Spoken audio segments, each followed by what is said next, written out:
friends, today I am going to start topic acid base catalysis. Acid base catalysis यानी अम्ल क्षार उत्प्रेरण। अम्ल क्षार उत्प्रेरण यानी वे समांगी उत्प्रेरण अभिक्रियाएं जो अम्ल या क्षार द्वारा उत्प्रेरित होती हैं, अम्ल क्षार उत्प्रेरण अभिक्रियाएं कहलाती हैं तथा इनके उत्प्रेरक को हम अम्ल क्षार उत्प्रेरक कहते हैं। फॉर एग्जाम्पल, एस्टर का जल अपघटन। एस्टर का जल अपघटन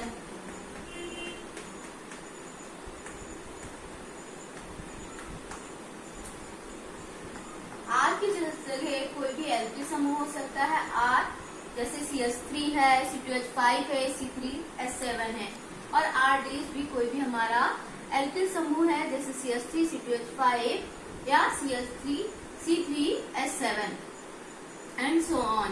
तो जब एस्टर की जल अपघटन किया जाता है, ये H+ आयन की उपस्थिति में होता है, यानी ये क्या हो गया, H+ आयन अम्ल हो गया। तो ऐसी समांगी उत्प्रेरण अभिक्रियाएं जो अम्ल या क्षार द्वारा उत्प्रेरित होती हैं, अम्ल क्षार उत्प्रेरण अभिक्रियाएं कहलाती हैं। ये क्या बना लेगा, RCOOH प्लस R-OH यानी एक कार्बोक्सिलिक एसिड बनाएगा और एक अल्कोहल बनाएगा। या फिर सुक्रोज का जल अपघटन C12H22O11 का जब हम जल अपघटन करते हैं, यानी जल की उपस्थिति में ये सुक्रोज मॉलिक्यूल क्या है, टूट जाएगा। प्रेजेंस ऑफ H+ आयन, या हम इसको प्रोटॉन कह सकते हैं, या ये हमारा क्या कहलाएगा, अम्ल कहलाएगा। तो ये क्या बनाएगा, C6H12O6 glucose plus C6H12O6 fructose. क्या हो गया, ग्लूकोज फ्रक्टोज।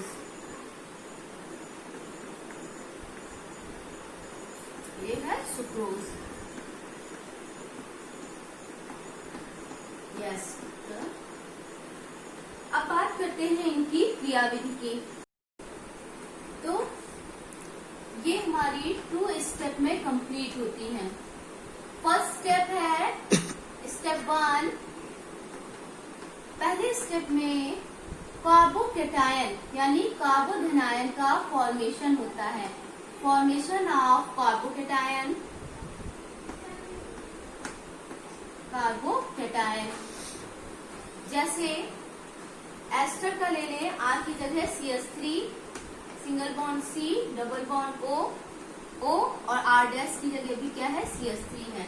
जब हम एस्टर की क्रिया पहले क्या कराएंगे, H+ यानी अम्ल से कराएंगे, तो ये अम्ल क्या होगा, ऑक्सीजन की तरफ ये क्या होता है, निगेटिवली चार्ज, ये क्या है, पॉजिटिवली, क्योंकि यहाँ पे इसके पास क्या है, इलेक्ट्रॉन है।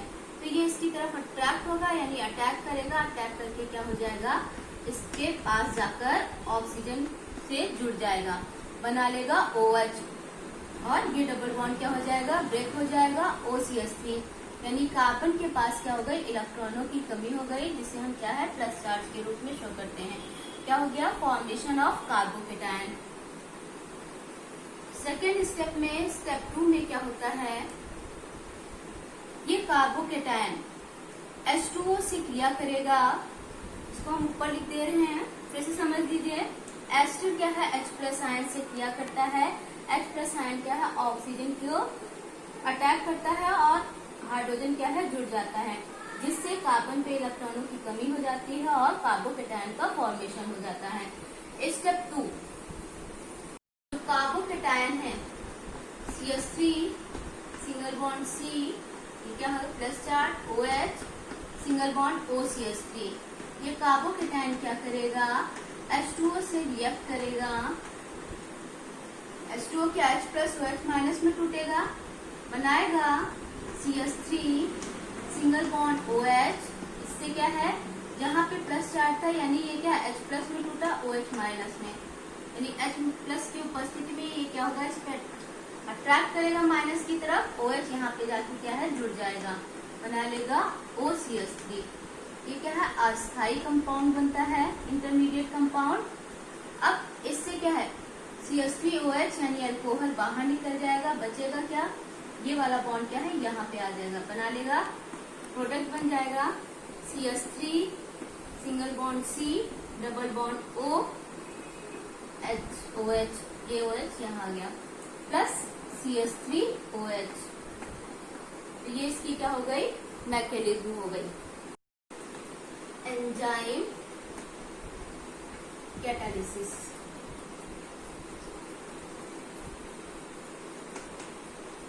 या एंजाइम उत्प्रेरण अभिक्रियाएं, या फिर हम इसको कहते हैं जीव रासायनिक अभिक्रियाएं। एंजाइम उत्प्रेरण अभिक्रियाएं या जीव रासायनिक अभिक्रियाएं यानी वे विषमांगी उत्प्रेरण अभिक्रियाएं जो एंजाइम द्वारा उत्प्रेरित होती हैं, उन अभिक्रियाओं को एंजाइम उत्प्रेरण अभिक्रियाएं कहते हैं।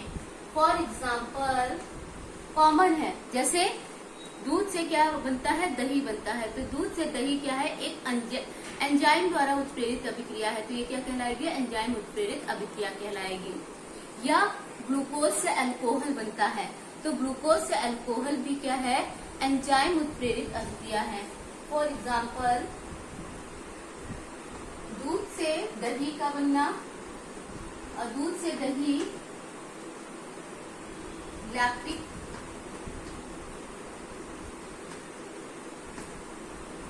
बेसिलाई द्वारा बनता है। ग्लूकोज से अल्कोहल का निर्माण C6H12O6 ये जाइमेज एंजाइम की उपस्थिति में होती है क्रिया, बनाएगा 2C2H5OH प्लस 2CO2।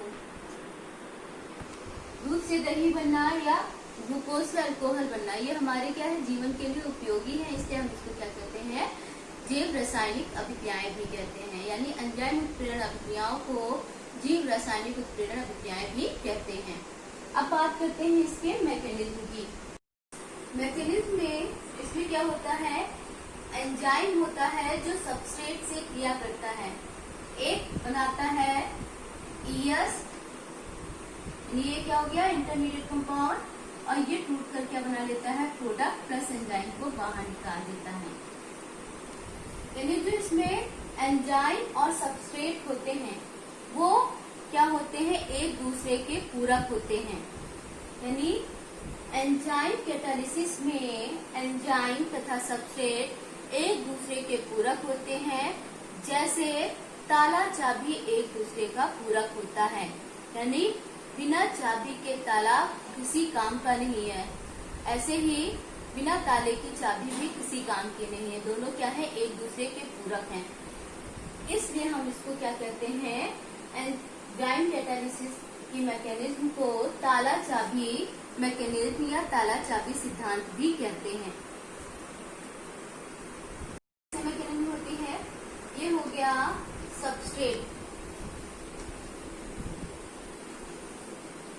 तो हम कहते हैं सबस्ट्रेट। ये क्या है, एंजाइम से क्रिया करेगा,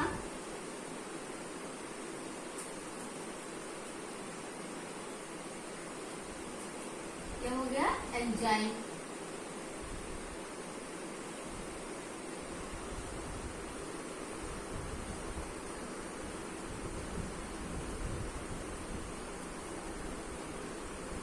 सबस्ट्रेट क्या होगा, इस एंजाइम में आके इसकी सतह पर क्या हो जाएगा, आ जाएगा। ये जैसे ताले में चाबी फिट हो जाती है, वैसे ही सबस्ट्रेट क्या है, एंजाइम में फिट हो जाता है। अब ये क्या करेगा, तो हम नीचे लिख रहे हैं,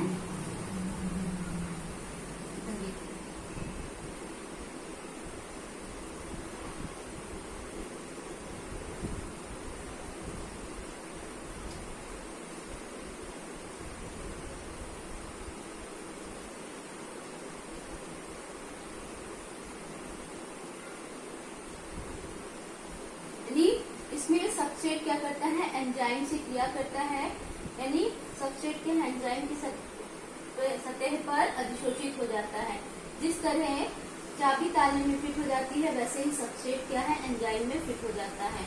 इसके बाद ये क्या होता है, एंजाइम अलग हो जाता है और इसका प्रोडक्ट अलग हो जाता है।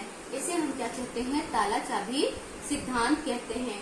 इसमें ई क्या हो गया, एंजाइम, एस क्या हो गया, सबस्ट्रेट, और ईएस क्या हो गया, ईएस क्या हो गया, एक्टिव कॉम्प्लेक्स। सबस्ट्रेट एंजाइम से क्या करेगा, जिससे क्या बनेगा, एक्टिव कॉम्प्लेक्स बनेगा।